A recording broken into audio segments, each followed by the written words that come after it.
സമ്മതിച്ചോ? സമ്മതിച്ചു.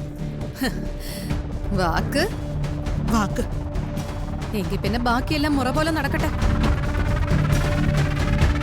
ഇവിടെ വെച്ച് ഇപ്പൊ എന്റെ മകളുടെ ചോറൂണ് നടക്കണം.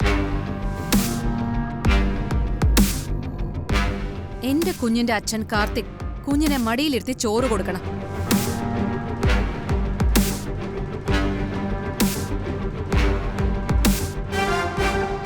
എന്നാ പിന്നെ അങ്ങനെ നടക്കട്ടെ രാജലക്ഷ്മി. വാ.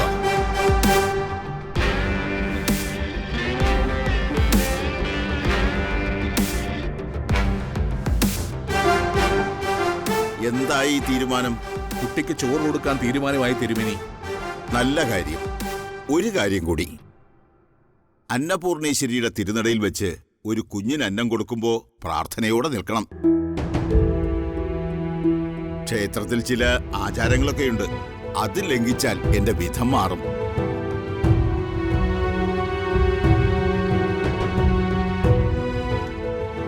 ഉപനയനം കഴിഞ്ഞ് പൂടൂലിട്ടിരിക്കുന്നതേ ദൈവത്തിന് പൂജ ചെയ്യാൻ തന്നെയാണ്. പൂജാരികളെല്ലാം മണ്ടന്മാരാണെന്ന് നിങ്ങൾ കരുതരുത്. ഇരുന്നിട്ട് കുഞ്ഞിനെ വാങ്ങി മടിയിലിരുത്തി ചോറ് കൊടുക്കുക.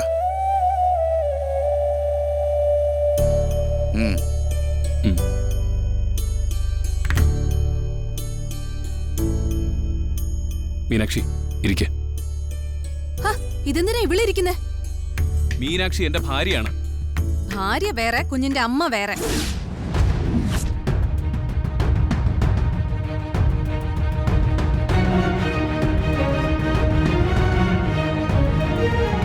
കുഞ്ഞിന് ചോറ് കൊടുക്കുമ്പോ കുഞ്ഞിന്റെ അമ്മയാ കൂടെ ഇരിക്കേണ്ടത്, അല്ലാതെ കണ്ടവളുമാരല്ല.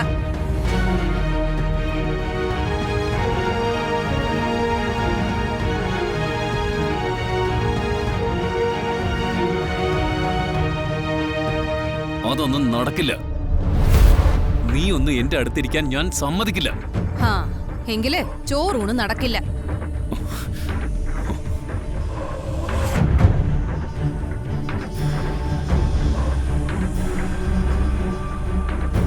ചോറൂണെന്നല്ല, ഒരു കാര്യവും നടക്കില്ല. കുഞ്ഞിനെ ഞാനങ്ങ് കൊണ്ടുപോകും. നീ രണ്ടും കൽപ്പിച്ചാണല്ലടി നിന്നെ ഞാൻ. പോലീസിന് ഇടപെടേണ്ടി വരും. നന്ദിനി വേണ്ട, എടുത്തേ സഹിച്ചേ പറ്റൂ.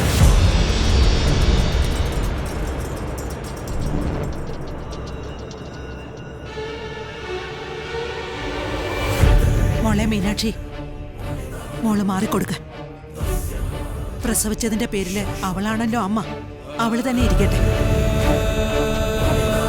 ഇവളൊന്നും എന്റെ കൂടെ ഇരിക്കാൻ പറ്റില്ല. അവളെ ഇരിക്കൂ.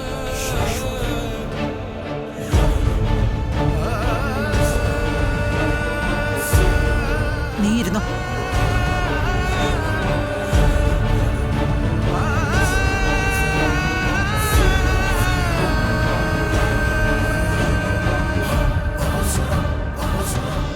തിരുനടയ്ക്ക് നേരെയാ നീ ഇപ്പോ.